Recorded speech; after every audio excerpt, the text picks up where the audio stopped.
Hoje eu quero conversar com você sobre o gênero de jogos Metroidvania, o que é um Metroidvania, da onde se originou esse termo, como é que você faz um bom Metroidvania, como é que você faz um Metroidvania ruim. Eu vou dar exemplos também para você entender muito bem o que torna um Metroidvania bom, o que torna um Metroidvania ruim, e também por que isso é relevante, por que é importante a gente prestar atenção nisso agora. Primeiramente, Metroidvania ele não é um gênero, Metroidvania é um subgênero, ou seja, é um subgênero porque ele vem acoplado de um outro gênero. Você nunca vai encontrar um jogo que é apenas Metroidvania. Você pode encontrar um jogo que é de plataforma e Metroidvania. Você pode encontrar um jogo que é em primeira pessoa e também Metroidvania. Você pode encontrar um jogo que é de ação e aventura e também Metroidvania. Você vai sempre acoplar o Metroidvania a um gênero principal. Por isso que Metroidvania é um subgênero, porque ele nunca pode estar sozinho. Então você acopla Metroidvania ao gênero do seu jogo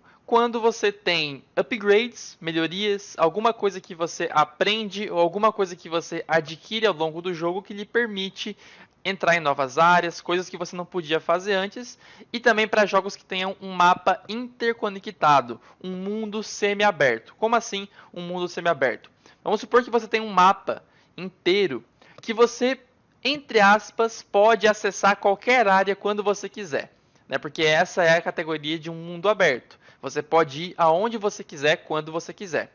O mundo é semi-aberto, como em um Metroidvania, quando tem uma área aqui que você até poderia ir se não tivesse uma porta barrando a sua passagem, e essa porta só pode ser acessada com uma chave especial ou talvez com algum item que você adquiriu. Pode ter, por exemplo, uma salinha bem alta aqui, você está aqui embaixo, tem uma salinha bem alta que você até poderia acessar ela, mas primeiro você vai ter que pegar o upgrade, né, a melhoria de pulo duplo, que aí você vai poder pular 2 vezes. Então, enquanto você puder pular apenas uma vez, você nunca vai alcançar essa área aqui no topo. Então você pode acessar ela quando você quiser, entre aspas. Ela está ali esperando você para acessar, mas para que você consiga fazer isso, você tem que conseguir primeiro a melhoria que te permita fazer isso. E para você conseguir uma melhoria que você possa conseguir acessar uma outra área, você vai ter que andar, vai ter que explorar uma área que você está conseguindo explorar. Então o gameplay de um Metroidvania é muito comum ser assim. Você está andando de boa por aí, de repente você é barrado por alguma coisa, ou uma porta, ou uma passagem muito alta, alguma coisa que te impede de seguir em frente. Então você vai buscar um caminho alternativo, e nesse caminho alternativo você vai conseguir andar mais um pouco, até que, opa, você é barrado por mais uma porta que você vai ter que ter outra melhoria. Então você vai seguir um outro caminho, até que então você encontra uma melhoria, que você pode voltar e abrir a porta primeira, né, o primeiro bloqueio que você teve, e lá você explora mais algumas coisas, e lá nessa outra área você pode achar uma melhoria que te permita liberar esse outro bloqueio que você encontrou também no seu caminho. Normalmente é assim que funciona um Metroidvania, você vai encontrando melhorias ao longo da sua exploração que vão lhe permitindo acessar mais áreas. Então, para refrescar sua memória, alguns exemplos de Metroidvania: Metroid, Super Metroid, Metroid Prime, Castlevania Symphony of the Night, Hollow Knight, que é um jogo independente e também Metroidvania, ou Boy, Iconoclast, eles adquirem o gênero de Metroidvania, mas eu já vou falar um pouco mais sobre isso, que alguns jogos não são tão Metroidvania assim. Também tem Guacamelee e muitos outros mais. E você talvez esteja se perguntando por que o gênero é Metroidvania. Talvez você tenha percebido que é uma junção entre Metroid e Castlevania, e na verdade foi uma piadinha mais ou menos que aconteceu quando lançou Castlevania Symphony of the Night, porque o Castlevania até então ele tinha uma fórmula de fases, assim como qualquer jogo de plataforma, ele tinha uma fórmula de fases, fase 1, fase 2, fase 3, e você ia fase a fase seguindo em frente. Mas aí então chegou o Castlevania Symphony of the Night, que tem um gameplay bem diferente da fórmula anterior dos Castlevanias, que é então um jogo com mapa interconectado, um jogo com também melhorias, ou seja, a fórmula que o Metroid criou. Então chamaram esse Castlevania de Metroidvania, porque era um Castlevania muito parecido com o Metroid. Então se originou esse termo para o gênero Metroidvania. Quem criou essa fórmula de fase interconectada com melhorias foi o Metroid, mas aí o Castlevania chegou usando essa mesma fórmula, sendo então o Metroidvania, e agora o termo que pegou para definir jogo desse tipo é Metroidvania. Então as duas características básicas de um Metroidvania para o jogo ser considerado Metroidvania é ter melhorias, coisas que você aprende ou coisas que você adquire.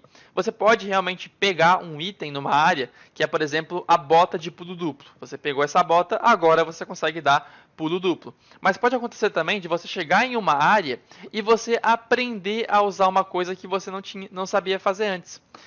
Você vai perceber muito isso em Super Metroid. Eles fazem muito isso de te trancar em uma área que você é obrigado a aprender uma habilidade. E normalmente eles ensinam essa habilidade para você com algum NPC. Então tem aquela área do Super Metroid em que você tem um bicho perto de você, ele sai correndo, se agacha e aí ele dá um salto. Isso é para você observar ele e entender que você tem que fazer o mesmo. Você tem que correr com a sua super velocidade, se agachar e para você carregar energia e poder dar um pulo bem alto. Então ali você teve uma melhoria que não foi algo novo que você adquiriu. Você não pegou um item que é a habilidade de dar um pulo alto. O que você pegou foi um tutorial. Você chegou em uma área que te deu um tutorial e essa então é a sua melhoria. Então podem ser coisas que você adquire de fato, um item que te permite fazer algo novo, ou uma área que te ensina alguma coisa que você não sabia antes, e essa coisa que você aprendeu te permite atingir novas áreas, áreas que você antes não conseguia. Então as fases de Metroidvania são semi-abertas, com várias áreas para você explorar. Eu estou trazendo esse vídeo aqui porque esse assunto está em alta. Metroidvanias estão em alta. Tirando o fato que Metroid e Castlevania são séries populares, também temos muitos independentes que estão fazendo agora jogos Metroidvania como Hollow Knight, como Guacamelee, que também tiveram popularidade e muito também por causa dessa fórmula que eles adotaram. Especialmente o Hollow Knight, que adota muito bem a fórmula do Metroidvania. Então se você quer fazer um Metroidvania, ainda é um bom momento. É um gênero que as pessoas gostam de jogar. Mas quando você for fazer um Metroidvania, eu peço que você tenha cuidado em realmente conseguir captar o feeling, conseguir captar a sensação de um Metroidvania, que é basicamente aquilo que eu expliquei pra você de como é o gameplay de Metroidvania. Você tá numa área, você vai pra outra, você tem barreiras, você pega um upgrade, você volta, sabe, essa coisa toda. Tem jogos que são Metroidvania, mas que não fazem isso, porque pra você conseguir atingir o gênero de Metroidvania é apenas tendo upgrades e salas conectadas. Tendo isso, fechou. Só que tendo isso não quer dizer que o Metroidvania é bom. Você ter apenas isso não quer dizer que você atingiu a sensação de Metroidvania. Um exemplo disso é Old Boy. Old Boy ele é considerado Metroidvania porque ele tem upgrades e ele tem um mapa interconectado. Mas por que ele não atinge esse feeling de Metroidvania? Porque ele não é, de fato, um Metroidvania como Super Metroid e como Hollow Knight, que você sai por aí explorando, está em uma área, depois está em outra, depois está em outra, depois em outra. Você sai assim e se perde pelo mundo. Em Old Boy, o que acontece é, você está numa área, você faz tudo o que você tem que fazer nessa área. Pega um upgrade. Esse upgrade que você pegou, lhe permite ir para outra área. Você faz tudo o que tem que fazer lá, pega outro upgrade. Com esse upgrade, você vai para outra área. Aí você faz tudo o que tem que fazer lá e pega outro upgrade que te permite ir para outra área. Percebe que isso é quase a mesma coisa que ter um jogo separado por fases? É quase a mesma coisa. Fase 1, fase 2, fase 3. A diferença é que as fases estão em áreas diferentes, não seguem uma ordem reta, né?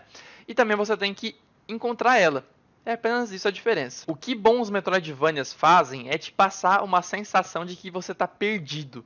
De que você não deveria estar explorando essa área em que você está. E quando você finalmente consegue um progresso, consegue um upgrade novo, a sua cabeça começa a trabalhar para lembrar aonde que você deveria usar esse upgrade. Então meio que você perde a sensação de Metroidvania quando você cria uma estrutura muito linear como em Old Boy. E como é que bons Metroidvanias conseguem atingir essa sensação de se perder? Primeira coisa, eles não fazem uma ordem de fases. Não fazem como que você tem que primeiro fazer tudo numa área, depois tudo em outra e por aí vai. Eles criam o jogo de uma forma que você vai para uma área, faz algumas coisas lá, depois a intenção é que você vá para outra área e não termine ela, depois vá para outra, depois volte para a primeira, depois volte para a segunda. Então o jogo faz você circular pelas várias áreas, mas claro, não de uma forma linear. Você tem, por exemplo, na primeira área, tem uma conexão com a segunda. E também a terceira área tem uma conexão com a primeira.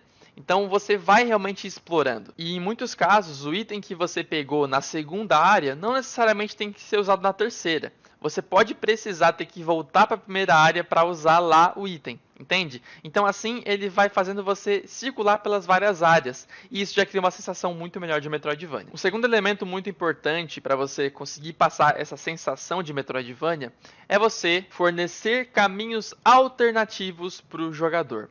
Isso é muito legal. Em Hollow Knight, que é um jogo independente, Metroidvania, um ótimo Metroidvania, por sinal, você não é obrigado a fazer um caminho que eles definiram. Não tem, por exemplo, uma linha reta que você deveria seguir, só que a diferença é que essa linha foi um pouco entortada para que pareça que você está explorando. Não é assim que funciona. Você pode seguir para uma região, quanto você pode seguir para outra. E tem algumas regiões que jogam você em um buraco, como por exemplo Deep Nest, que para você sair você tem que fazer uma outra rota, achar uma outra rota. Você criar caminhos alternativos também vai fazer com que você saia da estrutura de fases. Porque entenda, um Metroidvania não tenta ser apenas uma estrutura de fases, só que bagunçada.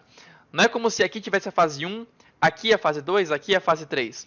Intencionalmente, nos bons Metroidvanias, não é que aconteça isso. Acontece que você pode seguir para a fase que você quiser. É como se fosse assim. Você até pode ir para cá, mas se você quiser, você pode ir primeiro para baixo. Depois você volta e faz a outra área. Isso cria o senso de escolha, de você estar escolhendo o seu caminho para esse mundo. E você podendo escolher, faz o mundo ser mais crível, mais acreditável. Não parece que você está numa estrutura de fases bagunçada. E também isso faz com que o jogador tenha que usar melhor a sua memória. Lembrar que naquela outra região tem uma coisa para ele fazer, só que ele decidiu primeiro ir no outro caminho, então ele pode voltar lá depois. E quando o jogador tem que lembrar das coisas, ele se imerge melhor no mundo. Ele começa a se sentir parte dele. Ah, tem lá nas cavernas não sei o que, uma coisa para eu fazer, porque agora eu tenho esse upgrade. E começa a se sentir como se fosse parte dele. Então essa é a segunda coisa para você criar uma experiência que tenha uma sensação de Metroidvania. Você criar caminhos alternativos. E a terceira coisa é que você crie coletáveis que sejam valiosos, para então fazer com que o jogador queira explorar o jogo. Porque se você coloca coletáveis que não valem muito a pena do jogador pegar, ele não vai sentir tanto quanto deveria explorar todos os cantos. É muito bom quando você explora, encontra uma parede falsa, encontra algo muito bem escondido e aí a recompensa é um monte de ouro ou um item muito raro. E não apenas raro, mas também importante, né? Porque tem alguns itens que são raros, mas não são importantes. Então faça um bom uso de coletáveis para que o jogador seja estimulado a explorar o universo. Hollow Knight faz isso muito bem com ouro, né? Porque eles têm uma espécie de dinheiro dentro do jogo.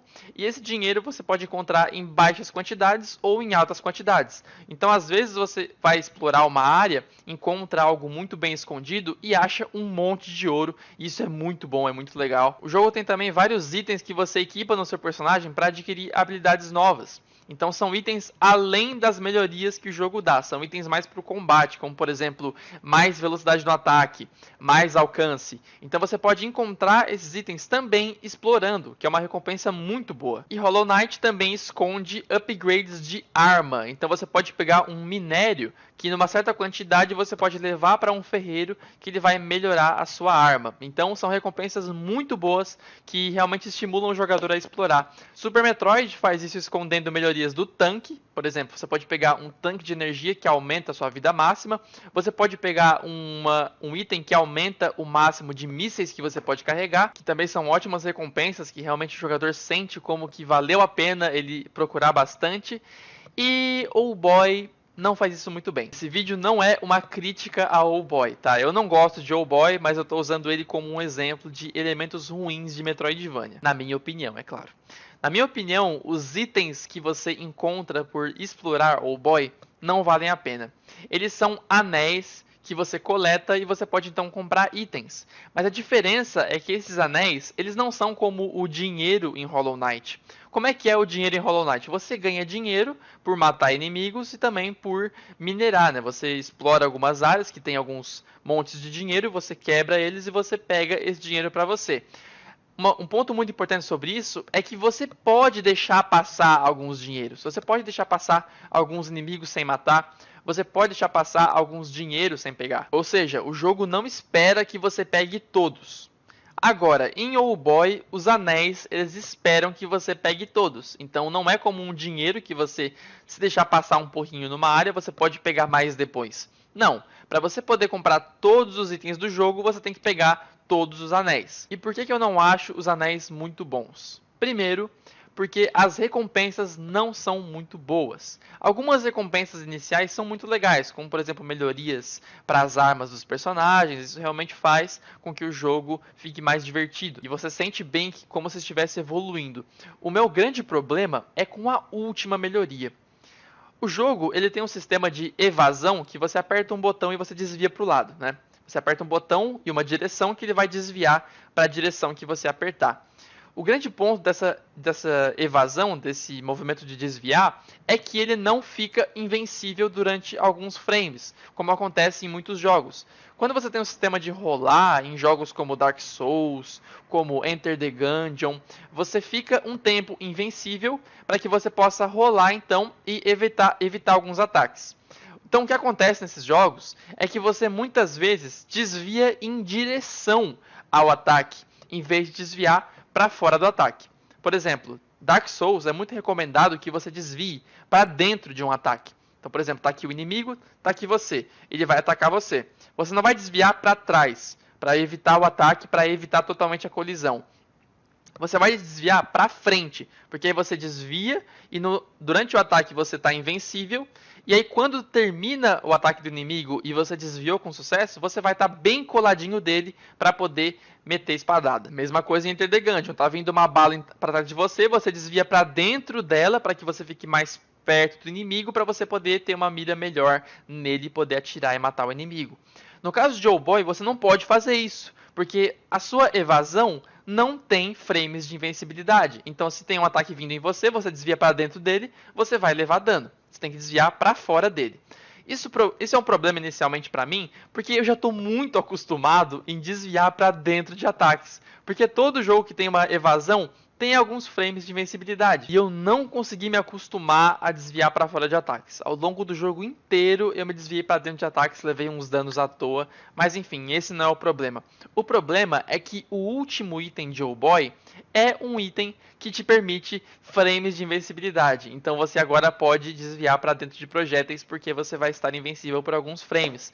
Mas esse item ele fica tão distante no jogo que você vai pegar todos os anéis e vai usar esse item apenas no chefe final. Ou seja, ao longo do jogo todo, você teve que se acostumar a desviar para fora de projéteis e apenas no chefe final que você ia poder adquirir um item que te permite frames de invencibilidade.